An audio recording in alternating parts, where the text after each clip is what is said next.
दर्शकों नमस्कार। चल रहे कोविड महामारी के मद्देनजर आपसे अनुरोध किया जाता है कि कोविड उपयुक्त व्यवहार का पालन अवश्य करें, जैसे कि मास्क पहनना, नियमित रूप से हाथ धोना, उचित शारीरिक सामाजिक दूरी बनाए रखना और भीड़ भाड़ वाली जगहों से बचना। आइए सुनते हैं आज का मुख्य समाचार। कौमी एकता सप्ताह के उपलक्ष्य में सेल राउरकेला इस्पात संयंत्र में कार्यक्रम आयोजित। सेल आरएसपी में कोविड जागरूकता प्रतियोगिताओं के लिए पुरस्कार वितरण समारोह आयोजित।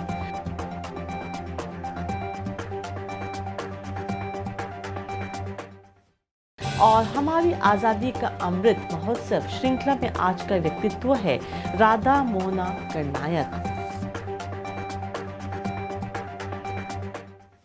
अब समाचार विस्तार से। कौमी एकता सप्ताह के उपलक्ष्य में आयोजित विभिन्न कार्यक्रमों में सेल राउरकेला इस्पात संयंत्र आरएसपी के कर्मचारियों और आरएसपी स्कूलों के छात्रों ने भाग लिया। उल्लेखनीय है कि आरएसपी और इसकी टाउनशिप देश भर के विविध सांस्कृतिक और जातीय समूहों का एक सुंदर संगमन है, जो एक साथ मिलकर राष्ट्र निर्माण के प्रयास से अपना योगदान दे रहे हैं। राउरकेला स्टील टेलीविजन सेंटर आरएसटीवी में एक बहुभाषी कविता पाठ कार्यक्रम आयोजित किया गया, जिसमें देश के विभिन्न राज्यों से संबंधित कर्मचारियों और उनके परिवारों के सदस्यों ने विभिन्न भारतीय भाषाओं के प्रसिद्ध कवियों द्वारा लिखी गई कविताओं को प्रस्तुत किया। कविता कुंज नामक इस कार्यक्रम में संयंत्र की लघु भारत, मिनी इंडिया, प्रकृति और संस्कृति को प्रदर्शित किया गया। राउरकेला स्टील टेलीविजन सेंटर में एक अन्य कार्यक्रम संस्कृति की सुरभि का भी आयोजन किया गया, जिसमें इस्पात English medium school junior section sector 18 के छात्रों ने देश के सांस्कृतिक सद्भाव का बहुरूप दर्शक प्रस्तुत किया। भारत के विभिन्न राज्यों की पारंपरिक वेशभूषा में उन्होंने उस क्षेत्र से जुड़े शास्त्रीय लोक नृत्यों के प्रदर्शन के अलावा संबंधित राज्यों और उनकी संस्कृति के बारे में बात की। विद्यालय की प्रधान अध्यापिका श्रीमती सुश्रिता दास के मार्गदर्शन में आयोजित कार्यक्रम का उद्देश्य युवा छात्रों को अपनी जड़ों से जोड़ने के साथ साथ एक दूसरे के संस्कृति की सराहना करना है। प्रबंधक जनसंपर्क श्री सी के शर्मा के नेतृत्व में आरएसटीवी सामूहिक ने दोनों कार्यक्रमों का समन्वय किया। गौरतलब है कि कौमी एकता सप्ताह या सांप्रदायिक सद्भाव सप्ताह पूरे देश में 19 से 25 नवंबर 2021 तक मनाया गया। आरएसपी के विभिन्न विभागों में शपथ ग्रहण समारोह आयोजित किए गए, जिसमें वरिष्ठ अधिकारियों और कर्मचारियों ने भाग लिया और खुद को शपथ दिलाई कि वे विभिन्न जाति, पंथ, क्षेत्र, धर्म या भाषा होने के बावजूद भारत के सभी लोगों की भावात्मक एकता और सद्भाव के लिए काम करेंगे। उन्होंने अहिंसा को अपनाते हुए बातचीत और संवैधानिक माध्यम से आपस में सभी मतभेदों को हल करने का भी संकल्प लिया। सेल राउरकेला इस्पात संयंत्र का कार्मिक विभाग कोविड की संभावित तीसरी लहर के प्रभाव को कम करने के लिए सक्रिय कदम उठा रहा है।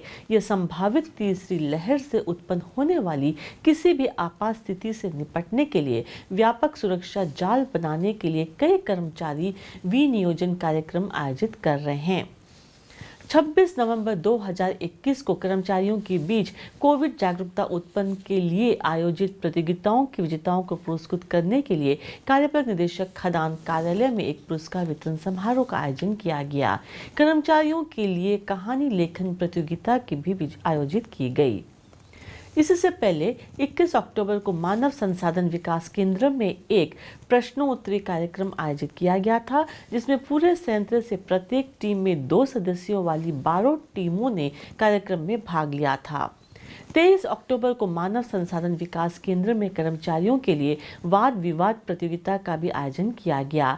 कर्मचारियों ने ओडिया, हिंदी और अंग्रेजी में कोविड विषय पर आयोजित स्लोगन और जिंगल प्रतियोगिता में भी भाग लिया।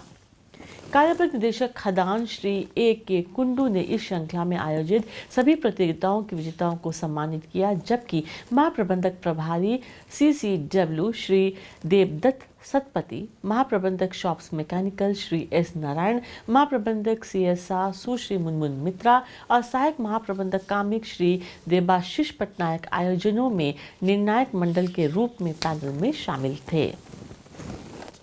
आज़ादी का अमृत महोत्सव समारोह में एक भाग के रूप में सेल राउरकेला इस्पात संयंत्र ओडिशा के प्रतिष्ठित हस्तियों पर समाचारों की एक श्रृंखला प्रस्तुत कर रहा है। कुछ प्रसिद्ध और कुछ कम जात। राधा मोहन गणनायक आज की शख्सियत है।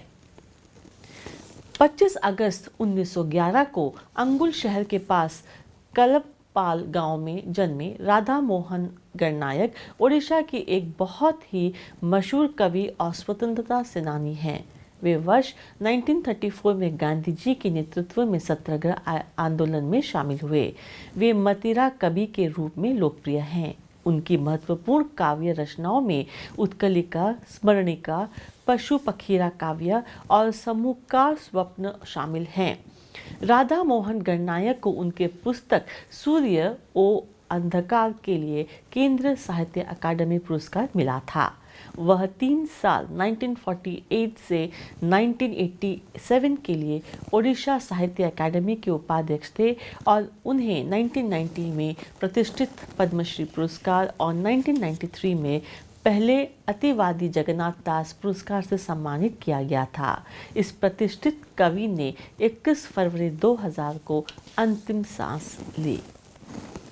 अंत में हम दर्शकों के लिए मलेरिया, डेंगू और चिकनगुनिया से बचाव संबंधी कुछ महत्वपूर्ण टिप्स देना चाहेंगे। आसपास के क्षेत्रों में जल संचय और जल जमाव को रोकने से बचें।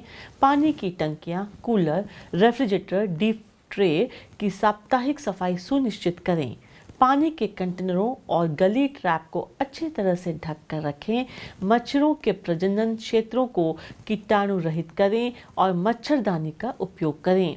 सुरक्षित और स्वस्थ रहें और राउरकेला को एक बेहतर सुरक्षित स्थान बनाएं। इसी के साथ आज के हिंदी समाचार समाप्त होते हैं। नमस्कार।